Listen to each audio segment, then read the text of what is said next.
Welcome to Game Crunch, your weekly video game podcast. My name is Mike Anastasia. With me today we have Brandon. Hello. We're here to talk about games and things. Games and things. I haven't even looked at your list yet. I played some games. I play a new game that doesn't exist yet. I can talk about it though because there's no NDA, but I got to test it out. It's nice. very cool. It's very cool. Yeah. I'll let you go first again, just because I don't have anything exciting. But maybe just my final update on Xenoblade. That's all I have. Okay. Well, I'll tell you this then. I played this new game that's called Stunt Boost. Yeah.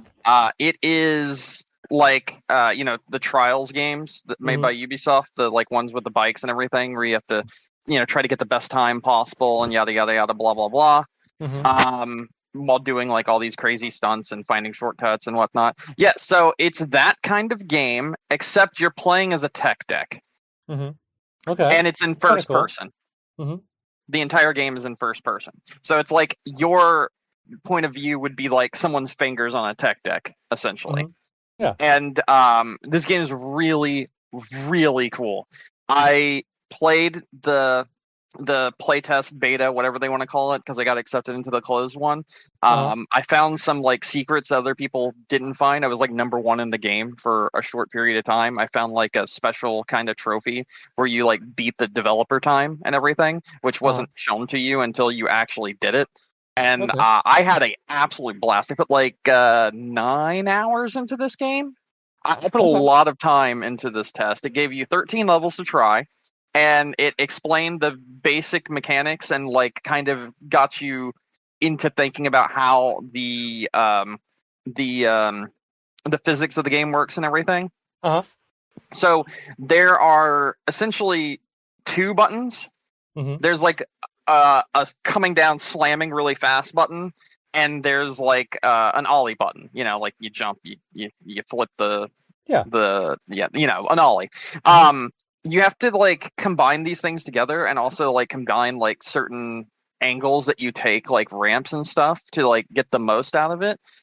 Essentially, it's a game all about like figuring out the fastest route from point A to point B. And when you first start the like level, there's like a general route that's laid out for you. That's like you go from here, you go here, you do this, you do that. But as you play the level, you start finding little shortcuts. And when you find little shortcuts, it also unlocks the ability to view other people's ghosts that found those same shortcuts. And you can watch the path that they took, and then you can try to like do that sort of thing. There's lots of tiny little intricacies in this game. Essentially, like I said, the way that you land and like the way you take corners and everything really does denote how far you're going to fly. So like for instance, there's this one stage that I played where you could just like jump from place to place to place, but you could also just jump off the like corner and like hit it at an angle, which will then give you like a very big speed boost. And when you have that speed boost and you're going downhill, you can use that to build up even more speed than you normally would. And like you need to have a lot of speed so that you can be able to time the jumps correctly and actually get to where you need to get. And it's kind of like little tricks like that make it so that you can have those like very special times. Like it's a difference between being in like 100th and like first, knowing how the mechanics and the physics of the game work. So another instance, there's like this wall ramp and you're supposed to like go up it and then come down over to the other side and then go down that ramp and then go down another ramp. But if you time the ollie and the slam at the right time and you get your skateboard at the correct angle, you can launch yourself using your back tires off of that ramp and skip like an entire portion of the whole stage, and that will be like a completely different like time compared to what you normally should have. And it's finding little tricks like that makes the game like really stand out. It's so cool learning how the mechanics and how the physics system of this game work, because you'll start like playing, you'll be like, okay, there's my time. It's like 27 seconds. This person had 4. How the fuck did they do that? And then you kind of like experiment a bit, and then you start seeing things like, oh, I don't actually have to take this ramp. I can take this angle instead and then hit this speed boost, and it'll allow me to jump from here over to a completely different part of the map.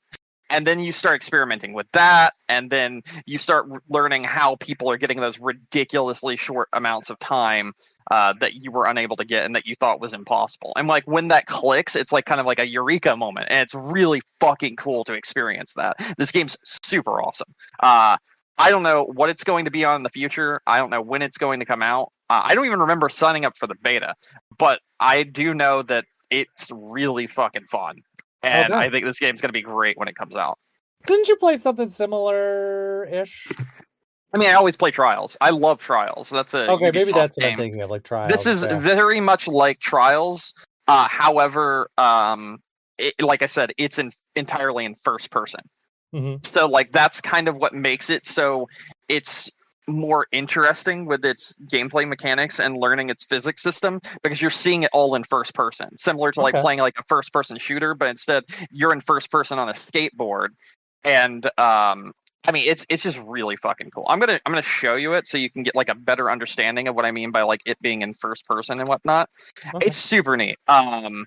Like you're literally looking as if you're looking at the edge of the skateboard and you're speeding forward like you're on the skateboard, but really it's just like finger tech deck on the skateboard. But you, the player, are seeing the entire game in first person, and because of that, you're able to like learn the general mechanics of it a lot better, because you're able to do something and like see it immediately update instead of seeing it from like third person, like in the Trials games, where like you're just like, did that give me a little bit more speed? I don't really know, but this actually does show you when you've hit something that makes you faster or you've done something. And the inclusion of being able to see people's ghosts that have already played the level makes it even better, because you're able to watch people's replays and try to get yourself some ideas of what you should do to get your time down. And it's awesome. It's really fucking fun. Yeah, it looks pretty cool actually. I agree. The first person view is it's a nice way to do it. Mm-hmm. And it's also very different. Like I haven't seen anything like this, so it's super cool. Yeah, I like that. But yeah, like I said, I want to buy this as soon as humanly possible. I had an absolute blast playing it, and I want to own it. I actually like tweeted out to the developer. I was like, "Hey, I beat the highest time on the scoreboard possible, and then some, and I got a new trophy for it." And it's like a completely different trophy. It's like an Atom trophy that's like the developer's like icon, like their studio icon or something. And it's like, okay, I see what's going on here. So like, does this mean I beat the dev time? And I didn't really get much of a reply back, but I mean, it was cool. They did reply back and they were like, that's nice. I haven't seen anyone do that yet. I was like, yeah, I didn't either. Yeah, actually, it looks like he's the developer. I can't talk. The developer looks like they are active on Reddit, because they posted about the game 5 months ago, and the fingerboards subreddit. It seemed like people really seem to enjoy it there. Well, it was fucking awesome, and they did a great job. I loved it. Yeah, it looks great. I like the art style too. It should be. It's a really good like cartoony art style. It reminds me a lot of like Micro Machines. Yeah, I like it a lot too. Yeah. I also played Schedule 1, which is the drug dealing empire game. I think I've talked about this before. I played the demo before, but me and Katie were watching someone stream it, and she's like, I'm going to buy that game. And then we bought it and played it. And yeah, I've been playing the full version now. And it's really weird when like you go from selling weed to like meth and stuff, because you kind of have to like uproot your entire like system and like redo like your whole system from scratch. And it's kind of crazy, because like you completely have to play the game in a different fashion once you change from like one drug to another. And it's kind of cool. And there's a lot of really cool management elements to this game that are just awesome in general. It's great. Like there's places you can buy to launder your money. So you can only have 10K deposited a week, like in-game week, into your bank, because otherwise it would be suspicious. So you have to buy a business in order to launder the rest of your money. And you have to like have like a business like for your so like you can have like for instance, you can buy a laundromat and it's just a front for you to be able to launder the money you make from selling all your like drugs and stuff.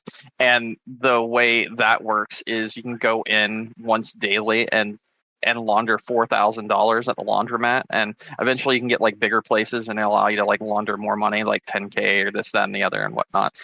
Game's really good. Like this game's fantastic. I really, really like Schedule One. I think it's a great game.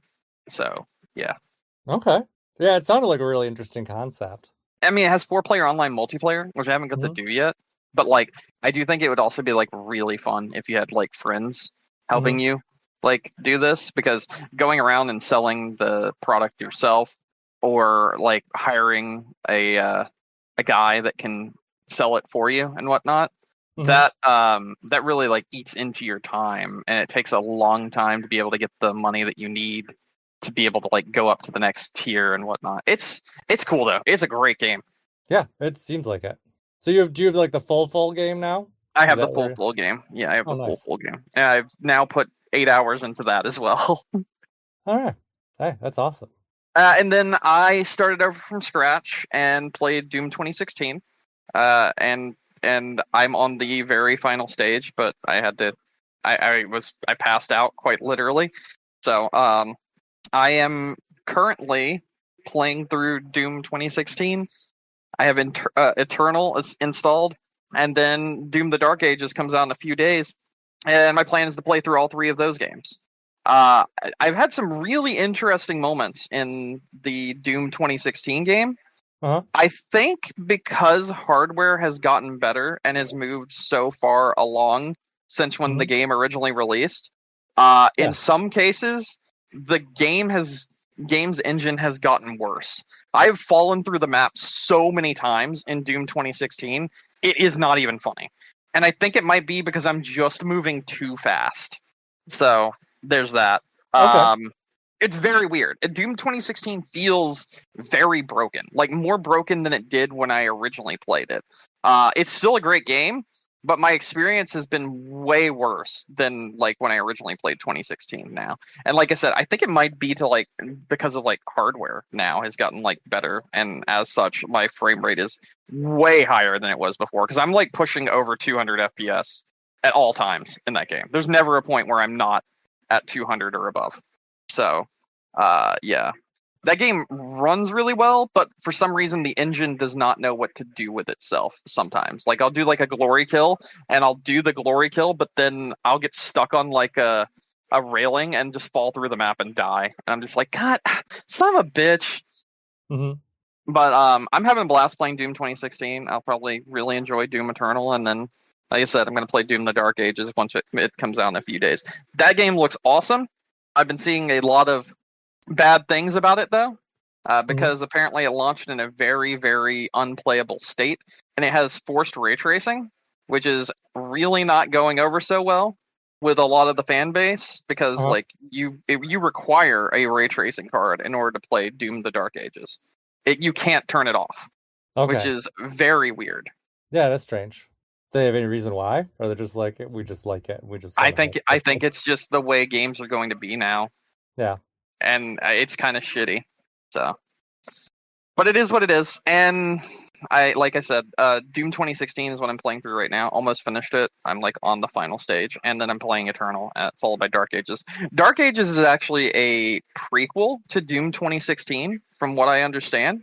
Makes sense. So there's that. I mean, I'm just really excited to play the new Doom games. So yeah, I've seen randomly that people got like are starting to get like their like collector's editions and stuff. I don't know where I saw it. Oh yeah, but there's some bad news about that, because Bethesda fucked up real hard. Yeah. A lot of the collector's editions were sent out with the standard edition key, meaning they couldn't play the game when they received it, even though they bought the collector's edition, which gives you the early access to the game. They didn't get early access because they only had the standard edition version of the game. And then on top of that, if you bought it physical, which is even worse, there is no game on the disc. It's just a 30 megabyte file that allows you, 300 megabyte file that allows you to then install the game through the installer. So again, since the game hasn't released yet, technically, people that got the physical edition early couldn't play the game either, which really Yeah, fucking sucks. that does suck. Yeah, this is like it's literally game key card disc edition. Yes, it is. It is the first game key card before Nintendo does it, Yeah, but that's which just is like, oh yeah. insane. Hold our beer. Let us do this first, Yeah. Nintendo. Well, apparently, I mean, obviously, they must have been planning this probably even before they knew what Nintendo was doing. Because there's no way they were just like randomly, like less than a month ago, like, oh, you know what? Let's just not put anything on the disc and just So, ship like, it this here's way. the thing: game key cards fucking suck, but at least Nintendo tells you that you're getting one. This is Yeah. nowhere on the case for Doom: The Dark Ages. Nowhere. So Yeah. no one knew this until someone got a copy and could not play it. Yeah, that sucks. And this game has zero online elements to it. No online multiplayer, no nothing online related to this game. So there is no excuse for this. Yeah, and also too, like, you know, a lot of people have to take into account. I mean, I know where you live in a world where like internet speeds are much faster, and you know, people are living with caps as much anymore. But there are still people that do, and there are still people that have slow internet, and there are still people that have other issues. So that's stuff you kind of want to know before you get home, because most places are not going to take that game back once it's open, and that's kind of bullshit.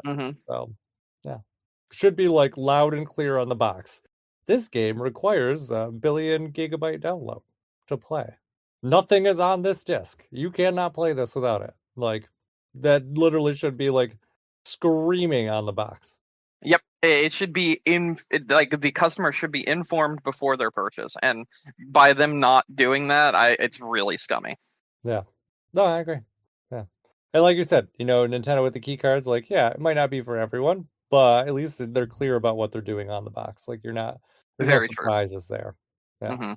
You're not going to get the surprise of not owning the game, and not owning a single player game at that, which is absolutely dog shit, because like that just means at any point in time they can just revoke this. You can just don't get to play it anymore.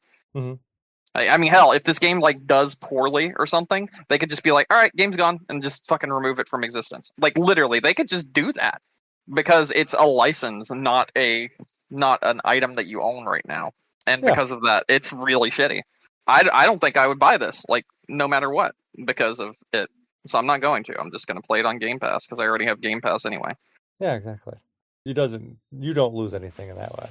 No. So, no. And speaking of like shitty things, you see the new Nintendo thing where they were like, hey, let's just move on to news for a second. You see the new Nintendo thing where they were like, we have the right to brick your console if you attempt to modify it in any way. Apparently, I read something else. I didn't look further into it, but apparently it was not a new thing. Apparently, it had been in there for a while. Just this seems to be the first time anyone's pointed it out. Was what I had read. It was an updated license agreement, so wouldn't that make it a new thing? Well, it was an updated license agreement, but I saw something else that was like, yeah, but it was in the last one too. The last update was literally like a month ago. That's still new. I don't know. I can look into it a little bit further. I just okay, that's fine. Okay. I just think it's shitty that you buy something and like they can tell you how you can use your physical item. That's just shitty to me. I get it. They don't want people being able to, reverse engineer and being able to have a emulator and yada yada yada blah blah blah. Whatever. I get that, but I still think people, if they buy a physical item, that is theirs, and they should be able to do whatever they want with their physical item. I don't think you should have the right to remotely brick someone's physical item because they opened it up. I don't think that's fair. I think that's really shitty and like very dystopian corporations owning everything sort of deal. I think that's literally going to like the whole Ubisoft thing where it's like you will own nothing and be happy about it. I think that there is a line, and it really kind of depends on what people are doing with it. Like if you're just using it for your own personal use, fine. That's who cares. Like, if you're just gonna go home and do it for whatever, that's one thing. There's some stuff that people were doing on the 3DS, which I think was a little bit more questionable. And I could see, things like that, like with the 3DS, if you remember, like there's a hack that just basically lets you download anything you want from the eShop. Yep, Like, I remember that. That was FBI. I could see that. Like, That's a hilarious name for the hack too, by the way. The thing that lets you steal every game directly from Nintendo was called FBI. um, but like totally can understand in a situation like that. That's kind of an issue. Like that's literally stealing directly from Nintendo and not using it for like your own personal use. Okay, Like but here's the thing. With that in mind, they were mhm, able to make it so no one could go online with their system anymore. So they would mhm, have to buy a new system if they wanted to play any game online, and they were able to make it so no one's account would work anymore if like they got caught doing that essentially. Like your account doesn't work anymore, you only can play your system offline now. That was what it was. And then they would release things like Smash Brothers around the same time, which would make people that had that same problem happen go out and buy another Switch. I know, I saw it on the Reddits.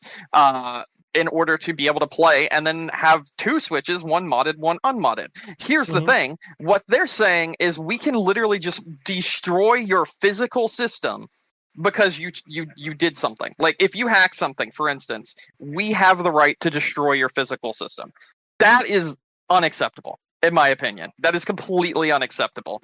You want to make it so I can't play online? Fine. You want to make it so I can't access the eShop? Fine. But you want to make it so you literally destroy the physical item I gave you 500 or $450 for? That's insane. That is very like shady and really fucking shitty.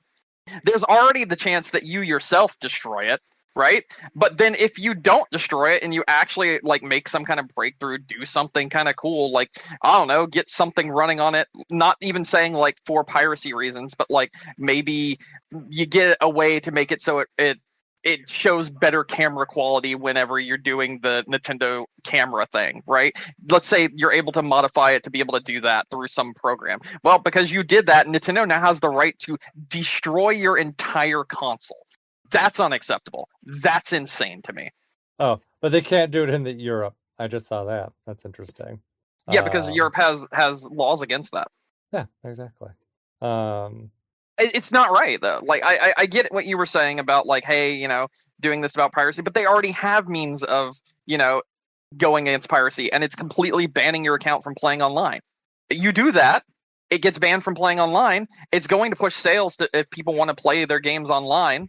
It's yeah, going to also make it so people like think, okay, well maybe I didn't really have the money to fuck around like that. I shouldn't do something like that again, and they won't. And then they got harmed that way, and they still have their system, but it's practically useless aside from playing offline.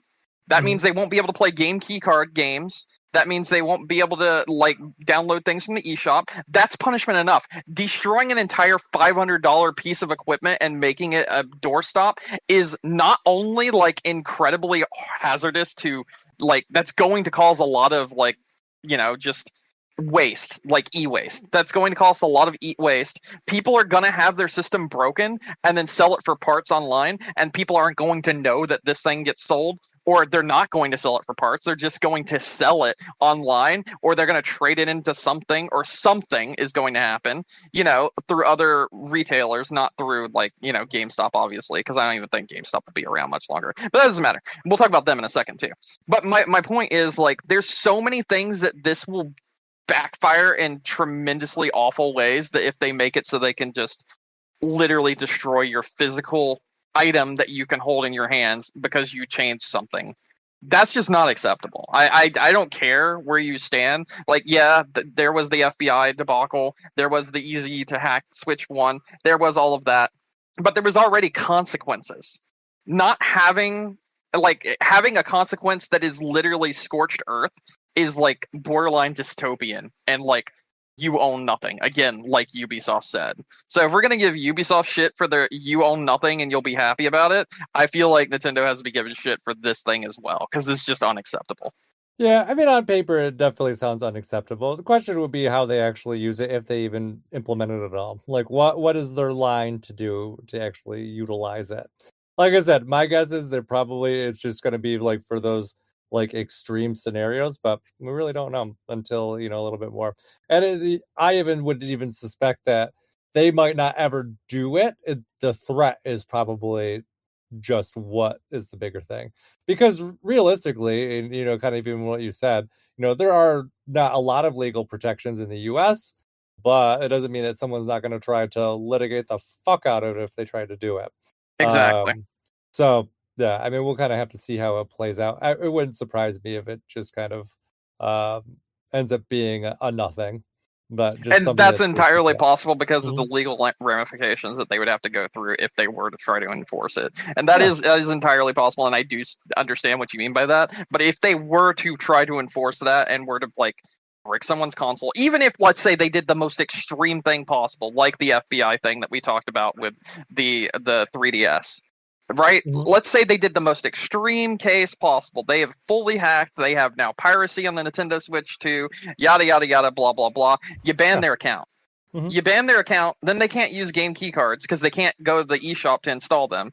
Then they can't use things like, the online play of games. And it does look like a lot of online play activities are going to be taking place on the Switch too. That's already punishment enough. Mhm. Destroying a physical item is not only like, just kind of insane, but it's also wasteful, like very wasteful.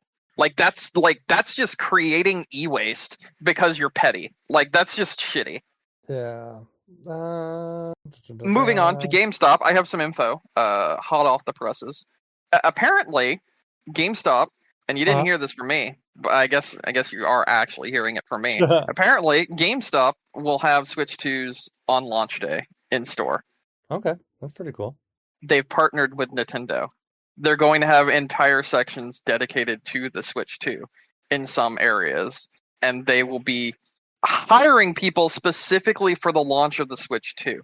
Mhm. I don't think this has even made it online yet, but I was Mhm. talking to someone that works there the other night, and they were telling me about it. I don't fucking know. I don't Yeah. know. I don't know how true it is. I don't know if it's maybe just like their area thing, but there's some weird stuff going on. It seems like GameStop might have partnered with Nintendo to kind of like do like mini Nintendo like store areas Mhm. in GameStops, and also to market and sell the Switch 2 as pretty much like one of the, not exclusive, but due to the fact that the stock is going to be so low pretty much everywhere, they're getting a lot because of said partnership, and they Mhm. will be like the de facto place to go to get Switch 2 stuff if you didn't like order it online. That's what I'm hearing. Now, how true that is, I don't know. It could be just this one specific area that about the person I'm talking to from there, or it could be all of them. It could be GameStop's one last Hail Mary to try to stay relevant. Which honestly, if they do that, that might be the best way to not go into bankruptcy. I mean, GameStop is it's gonna happen. Oh, it's It going is to happen, but it will probably extend them for at least another few years, especially with it being if it's actually a Nintendo partnership. uh yeah. I mean, it definitely could be a benefit for them. I mean, people are looking for it and they know that they're gonna be available at GameStop, then they'll Well, they definitely don't go know. there. I mean, this is me telling people for the first time. This hasn't Uh-huh. been announced yet. Well, it's gonna be soon. I mean, the system comes out in what, like 3 weeks? I guess So so. yeah.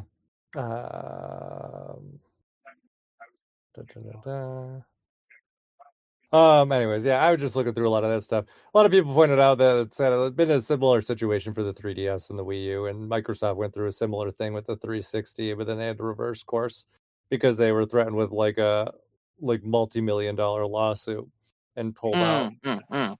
I see. Um, so yeah, there's that. Also, I mean, realistically, you think on the other side of things too. If someone's going to hack the system, they probably could just hack it to make it so it can't be bricked too. I guess. I mean, yeah, I guess that's entirely possible. Hmm. I'm just going from like what we supposedly know. You know what I mean? Yeah. Oh, there was that guy that got a Switch 2 board online. Did you see that? Yes. Yeah. Like they can't do anything with it, but they were able to like look at like what chipset and everything is Hmm. inside the system. Yeah. And it's pretty interesting. Hmm. What do you think is interesting about it? I think the fact that it at least seems to be more competent than what we were led to believe that it was. Hmm. is very interesting. So like, we were led to be it was on led to think, at least from the people that already got their hands on it and looked over it, but not being able to tear it down or anything. Most people think it's like close to like a PS4 Pro, Mm-hmm. and it does seem that it's higher end than that. Okay. And some of the tech is even like kind of unable to be like given an approximation to something else that's on the market. Uh-huh. So, I mean, there's a lot to there to unpack. I believe this guy's name is Geekerwan. Apparently, he ordered it from Xinyu, which is like a Chinese eBay, Mm-hmm. and he's been able to like look over the Switch 2 because of that, like what's in the board itself. Okay. Yeah, I did see at least some like analysis of it when I saw it. I'm trying to find it now, and now I can't even find it. Oh, there we are. Mm-mm.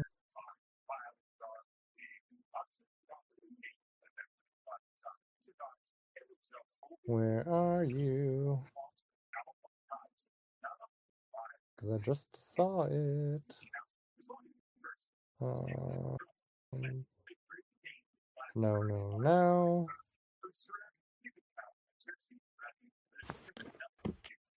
Oh, it's very technical. I don't know what any of this means. Yeah, there's a lot to go into there. Like I said, just watch the video. It's really interesting. Okay. Yeah, might be a better way to do. Although someone in this thing said, explain it to me in Dragon Ball terms, and said Switch 2 is more like Vegeta than Super Saiyan 2 Vegeta. It has power, but it's held back by its sluggishness. So, Yeah, mhm, essentially, that's what I'm seeing as well. So, like, it could be more powerful, mhm, and the thing that's going to make it be able to run like more like advanced games than what it normally would be able to is DLSS versus FSR, which all the other consoles are using. yeah, So yeah, makes sense. Uh, you talked about all your games now, right? yeah, I'm done talking about games. I was just talking about like news stuff.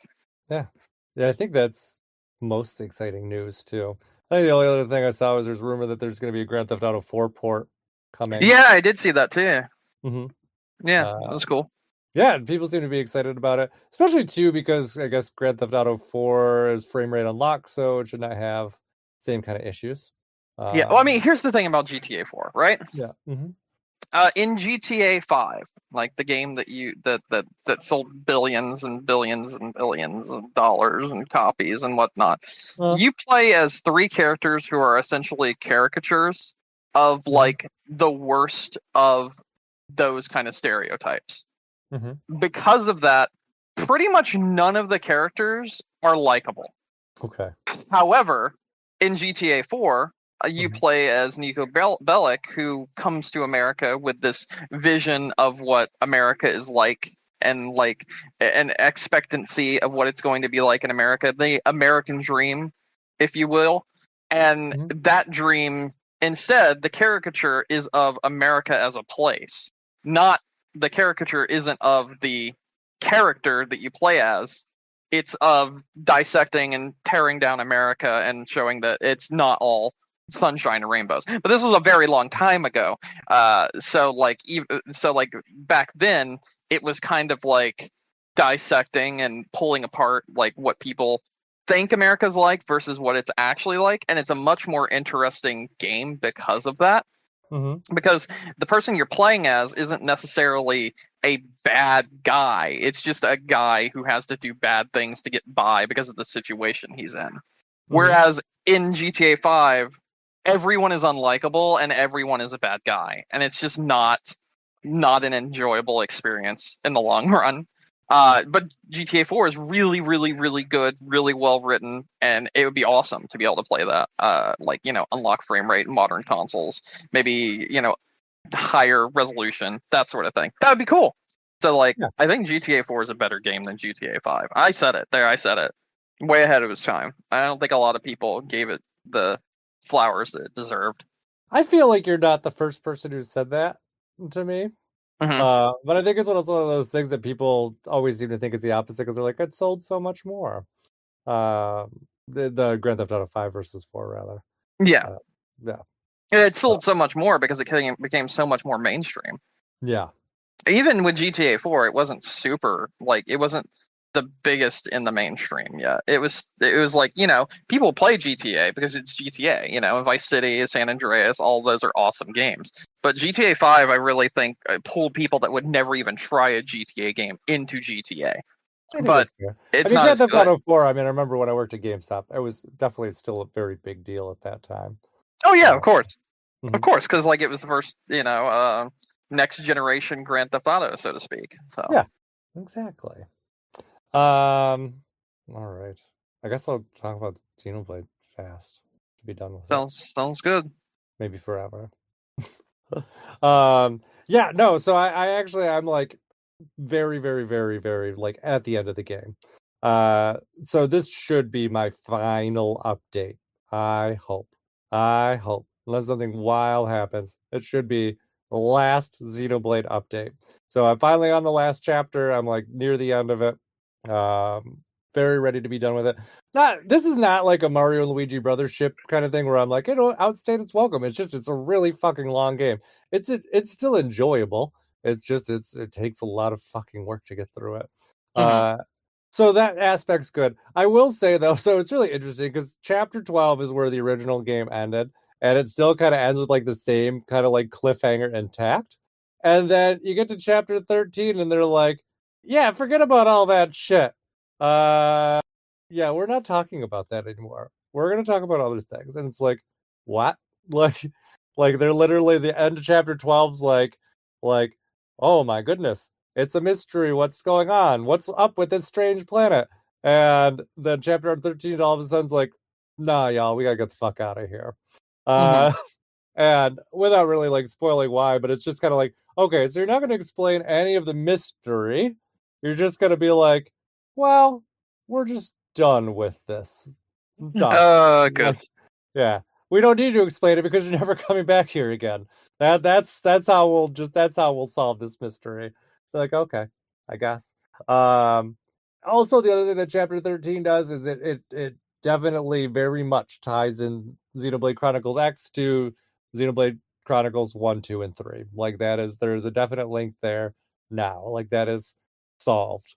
Okay. So it's not kind of more like, oh, this is an ambiguous universe. Nope, it is. They are very related. So that seems to be more what their mission was for this epilogue chapter. Not fix the cliffhanger. It's like let's just tie it into the rest of the story so we can wash our hands of it and move on. Yeah, that really seems to be what it. Not a bad thing. I think it's entertaining. Um, but yeah, there's that. Interestingly, they did add a graphical thing into this last chapter that seems to make the game stutter. Which Oh. yeah. I've had like zero frame rate issues until this chapter because they're like, oh, let's do this thing. And I'm like, why? Why did we think this was a good idea? The game was running so fucking well. Uh Not like anything major, but it's definitely more noticeable. Like I noticed like load times are longer. Uh Different transitions are longer. It's a little bit more the frame rate's not as consistent anymore. So why? I don't know. I don't know why we decided to do it. But otherwise though, I do think the game's really enjoyable. All the stuff I said about it before still stays true. Um Game really is not like if you're looking for a story driven game, this is not for you. This is like about just some people that just happen to be like surviving Earth, and it's kind of like a soap opera where you kind of tune into people's lives for a few minutes every day, and that's just kind of your driving thing. Like your driving force is your interest in knowing more about the characters in this world, not so much like the story. Like I said, the story is just kind of like all over the place. Even the story chapters that do exist don't necessarily even put together a cohesive story. So, where you are at the beginning of this game versus where you are at the end, story wise, and kind of like how it progresses, kind of just very disjointed all over the place. Like I said, there's lots of story there. There's lots of strange lore. There's lots of strange things that are just really never explained. Like not even just that big cliffhanger I was talking about. Just like I was doing someone's affinity mission the other day. It ended on also a very strange cliffhanger. And this is the first time I don't think I did this cliffhanger. I don't think I did this mission the last time I played this game, so this was new for me. And I'm like, Okay. why is this here? And why is this never explored anymore? Don't know. Never will know. It just is very just kind of like, hey, we're just gonna throw in this random thing just to fuck with you. That's my only guess. That's my only guess. I don't know why. Like it's just like, hey, we're gonna put in this big story twist in this random mission that you may never see, Hmm. just because. Why not? And that just seems to kind of be like how a lot of the story stuff is. Like some of the stuff's just very random, and you're just kind of like, okay. Like I said, it treats itself more like a soap opera. Like it's just like, oh no, I am, I'm secretly your mother and also your lover, and it's like, oh, dramatic Oh wow. music. Like not that, like, but I'm just saying, like you know how soap operas are. It's Yeah. just like they'll just pull out of their ass like a random plot twist. Like, oh no, Kevin's not dead, he's the murderer, and you'd be like, oh god, like yeah, that's literally the same kind of shit on this thing. Like everything that you think you know just randomly could be flipped on its head just for no reason. And yeah, but like I said, it is entertaining. I do really enjoy it. It does seem like there's a lot of customization there. There's definitely a lot of after game stuff. Like if you want to keep on exploring and doing things after the game is over, like Hmm. you have lots to do. Technically, actually, I rolled credits on the game because the credits roll after chapter 12, like the Hmm. original game did. Yeah. And then the epilogue chapter was there. So at least mentally, I'm kind of finished with this game. But I just have to finish this last chapter just to be like, okay, we're done. Near done. Uh, but like I said, this is my final thoughts on it. I do not expect to share more on it. So I don't know what I'm gonna play in between now and when Switch 2 comes out, because that's just kind of what I've been biding my time for. So I'll figure something out. Really, because I cannot play more of this game. Like it's just got to be done. It has to be done. I'm in like 120 hours. That's so many hours. I don't know. I don't really feel like I have the endurance for like games of this length. Um, Yeah. Longer games are getting much harder to play lately. yeah, I think like this what would do you be a call it? great 60-hour game. I You think think what? Expedition 33 is a really good like longer game. It's like 40 though. It's like Did 40 you or finish it? 60. No, I'm still working on that one. Okay.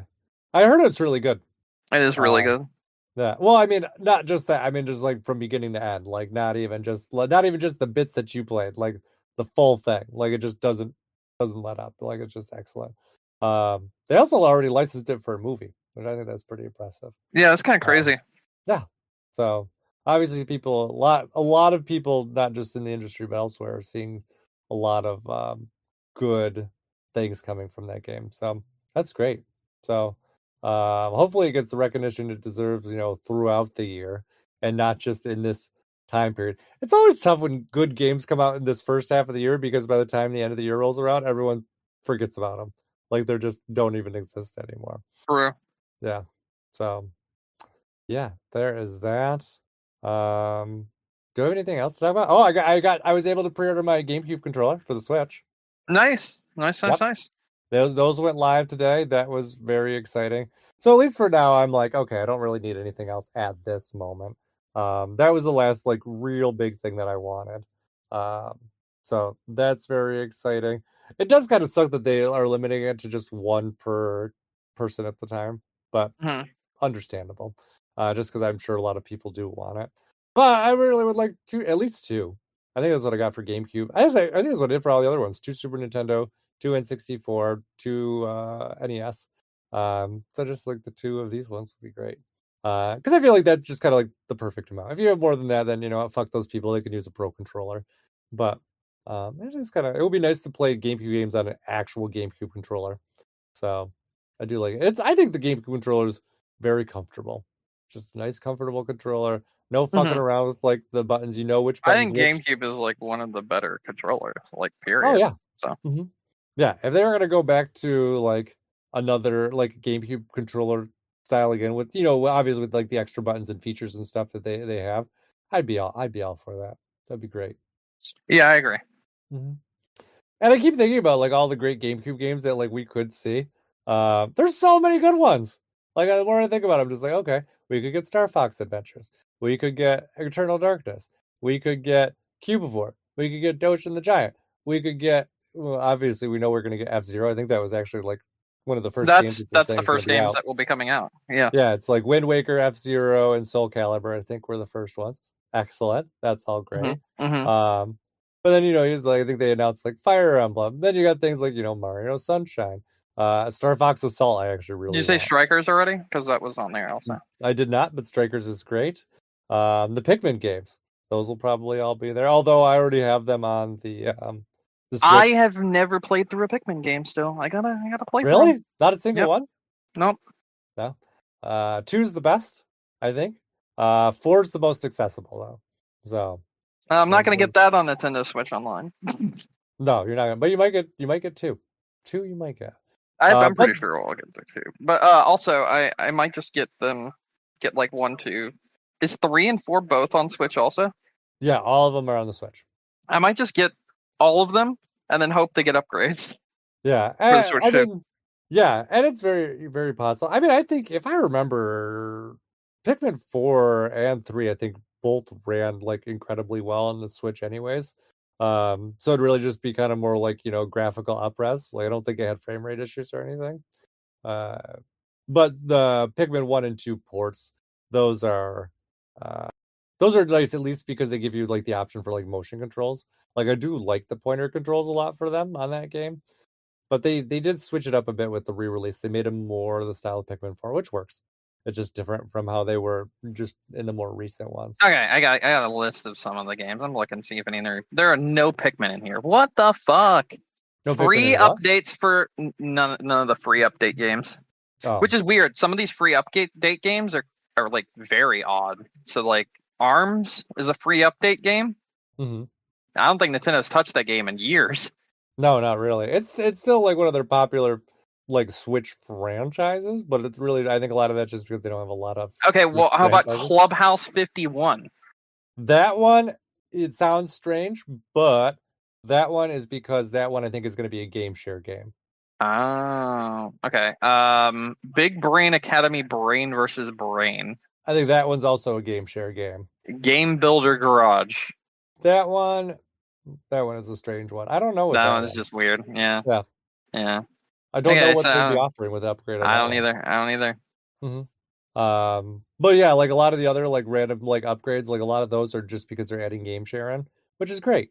Um, I don't remember which other ones are. I think like Captain Toad, I think was one. Captain Toad is one. I got all of them right here. So it's Arms, Captain Toad, Mario Odyssey, Mario 3D World, Bowser's Fury, Clubhouse Games 51, Legend of Zelda: Link's Awakening, Legend of Zelda: Echoes of Wisdom, Game Builder Garage, New Super Mario Bros. U Deluxe, Scarlet, Violet, and Big Brain Academy: Brain versus Brain. Oh, Scarlet and Violet, that one makes sense. Actually, also too, just if you remember, and we talked about this a long time ago, but there was a rumor that that game was going to get a updated Switch like patch for the new Hmm. system like a while ago, and I think everyone forgot about it, and it did come back. So there's that one. The Mario games, I think those are all for game share. There's that one. Because obviously that'd be great for Super Mario 3D World. Hmm. The Link's Awakening and I can't think of the Zelda game right now because I'm tired. Both of those, definitely those ones are for frame rate. Those ones are for fucking frame rate because they have horrible frame rates. If you hear me saying it, it's bad. So those ones are bad. I love them, but they need that update, so that's great. Uh, the Game Builder Garage though is definitely and Arms. I think are the two oddest ones. Maybe Arms could be also, I guess, could be like a game share thing. You think because you theoretically could do multiplayer with it, but Hmm. yeah, very strange. I also think that just the utter devoidness of Smash Brothers makes me think that they'll probably do something special with Smash Brothers.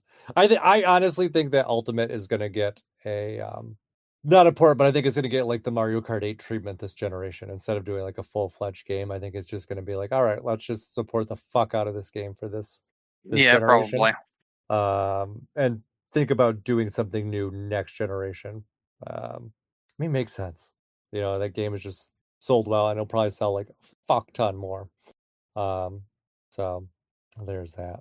But yeah, it'll be interesting to see. I'm excited for that. Like we said last week when I was on the podcast, or when I upgraded most of my games while we were on the podcast. Um, So that's that. Also, interestingly, too, I was talking to someone the other day because I have a friend who pre-ordered a Switch 2, and I was like, "What game did you pre-order? Did you get the Mario Kart bundle?" He's like, "Nope, I don't want Mario Kart." And it's like the only game I want is Pokemon Legends. And I was like, "Oh, I'm like, what are you gonna play for? Who knows how many months until then?" They're like, "I don't know." And then when I was talking to them this weekend, they're like, "Well, maybe I'll buy the Switch 2 version of Breath of the Wild." I'm like, "You don't already own it? Like the Switch version of Breath of the Wild?" And they're like, "No, I do." And I'm like, "Well, then don't fucking buy the new game. Like you already own it. You can just upgrade it. You just have to pay $10." Like, oh, I didn't even know that. Um, yeah.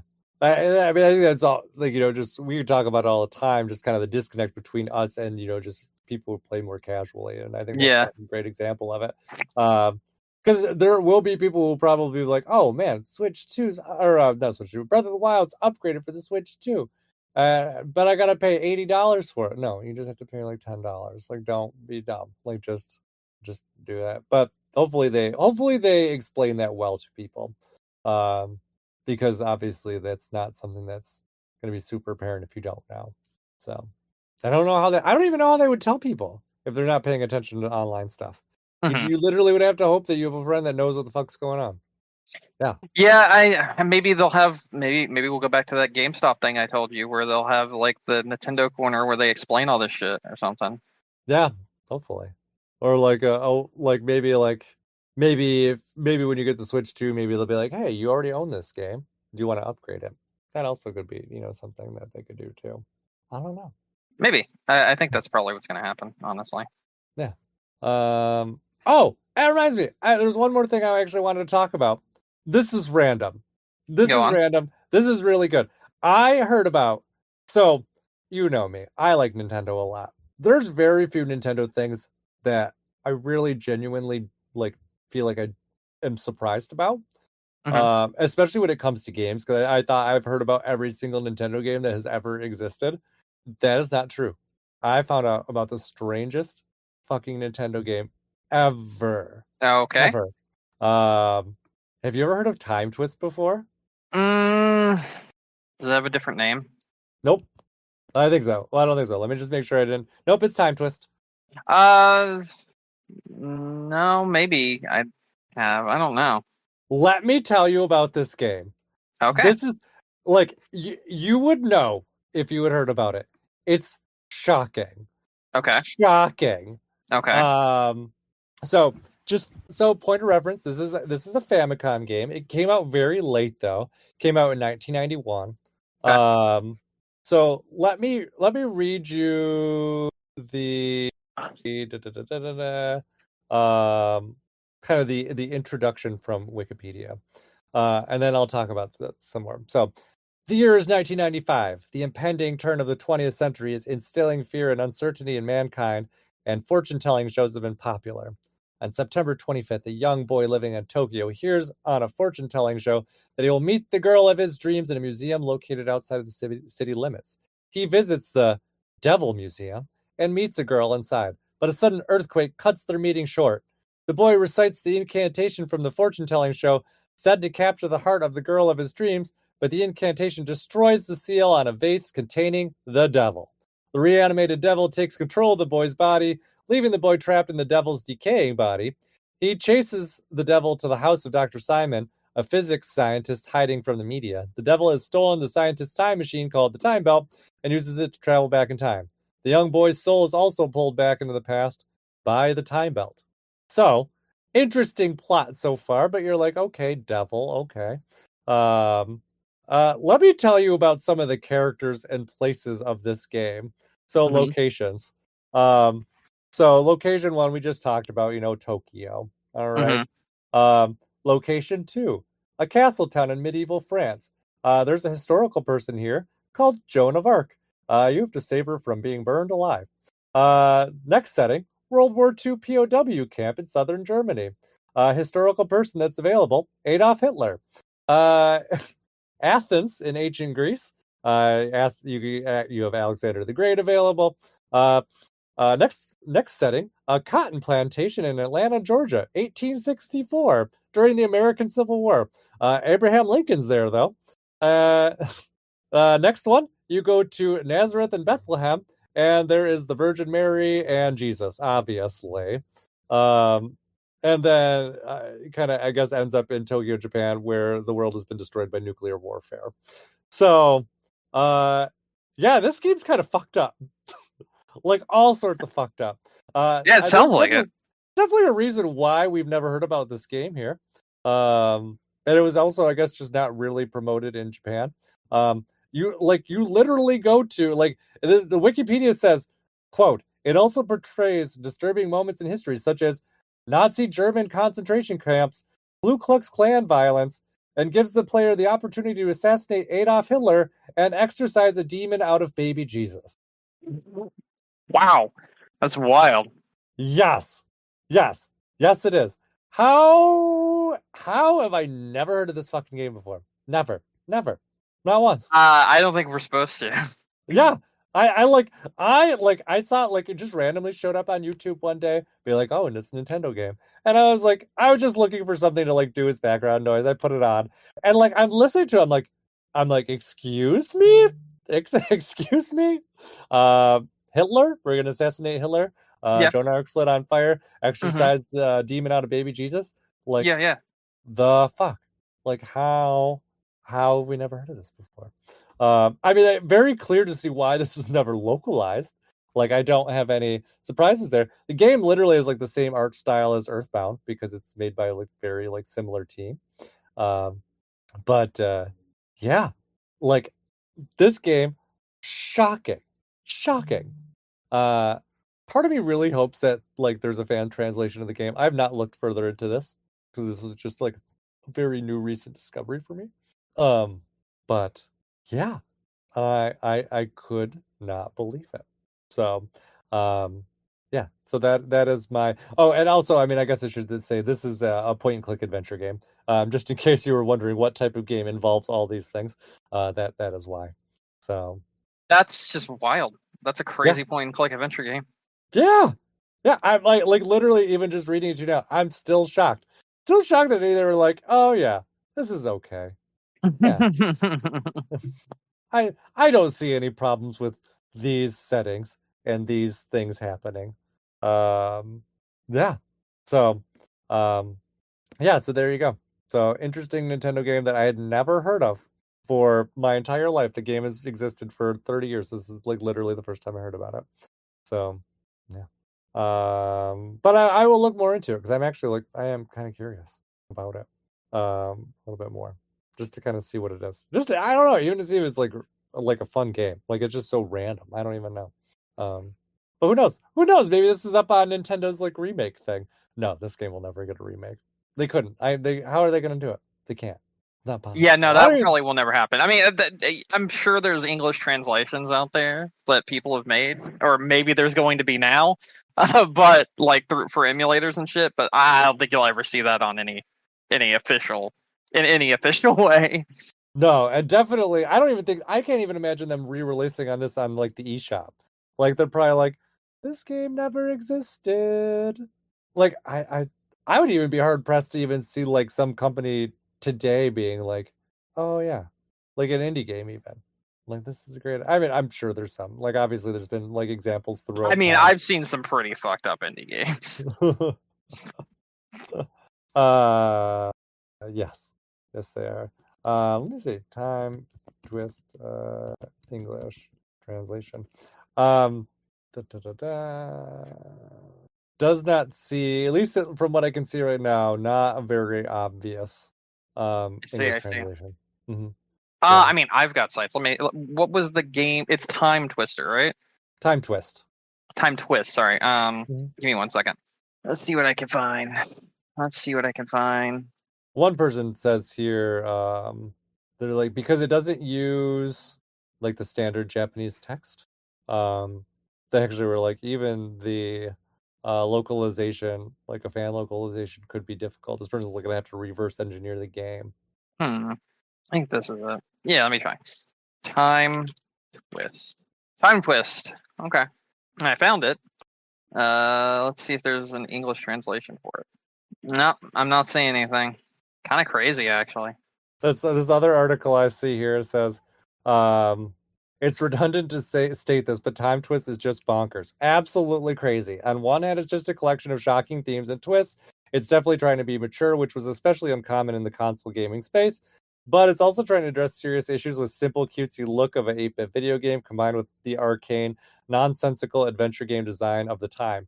In one section, you're spying on KKK meetings. In the next, you're being quizzed by one of your slave friends about Mount Rushmore, which wasn't even built until 80 years after the Civil War. Where did you even hear about this game? YouTube. Just randomly showed up on YouTube. Is it Nintendo wants us to forget this game exists? Is that the name of the video? Let me see. 4 days ago, a video was put up called Nintendo wants us to forget this game exists. It's about an hour long, and it's going over the entirety of Time Quest. Let me see. It wouldn't surprise me. That sounds like something I would watch. Yeah, it sounds like something I would watch too. It's now on my to-watch list.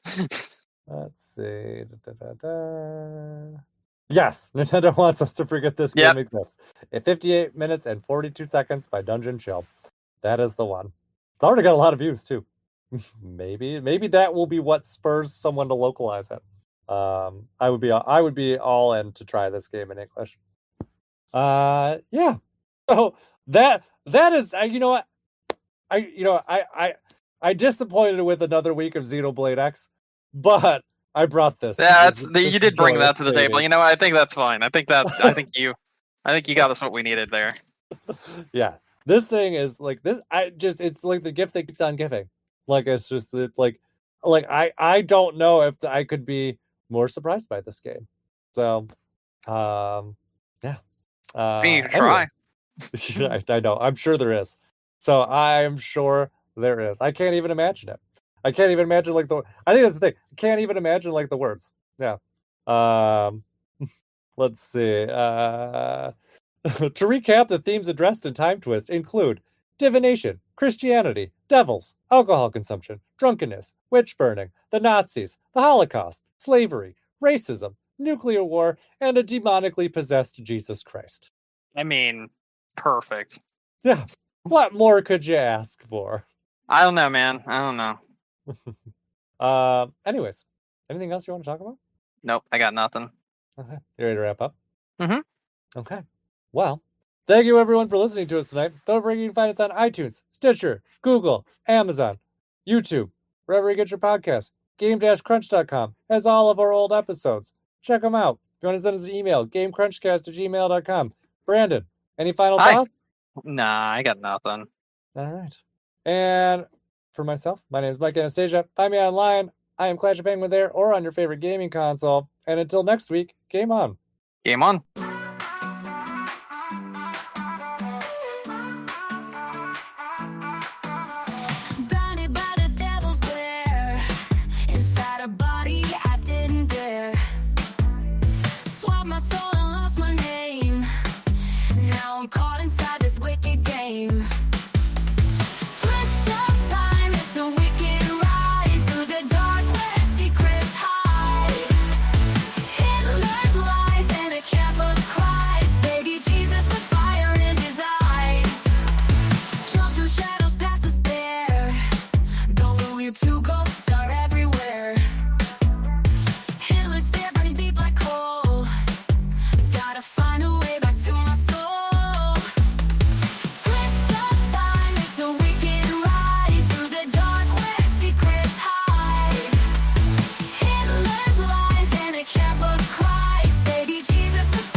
So wicked right through the dark where secrets hide. Hitler's lies and a camp of Christ. Baby Jesus with fire in his eyes.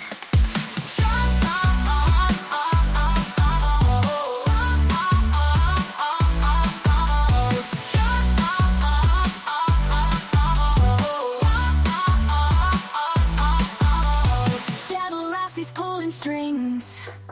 Baby coos, but his halo stings. Cross of wood and holy lands. Exorcism screaming through my hands. I'm not lost, I'm taking aim. Ripping the devil's twisted flame.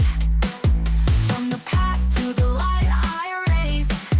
Put the fear right back in his face. Twist of time, it's a wicked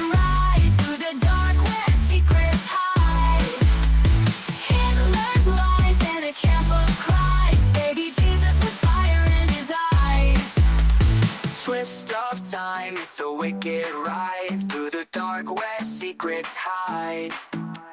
Hitler's lies and a camp of cries. Baby Jesus with fire in his eyes.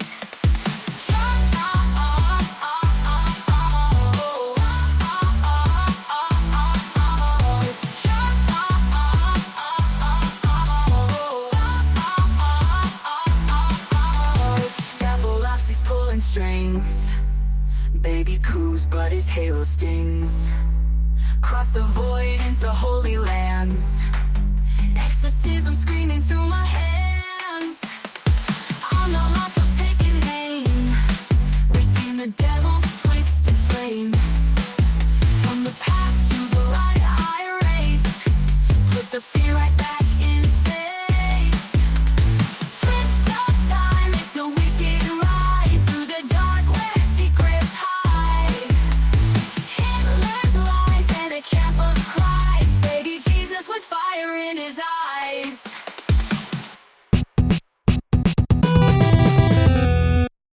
And I remembered, I forgot to show you the song from last week that you. Oh yeah. Okay. This one I think was my favorite of the ones that I had put together. This one's called Brandon's Fury. Oh. Okay. I love the lyrics for this. I haven't got it. Did you post it? Oh, there it is. Oh, Why sorry, did it not it's in tell me you general. posted it? It never told me you posted it. That was good. So I thought it was catchy too. And like I said, I thought the lyrics were actually like really good. Yeah, they're pretty good. I like that one. Maybe I'll try a time twist song this time. Oh no. Oh no, exactly. Oh no.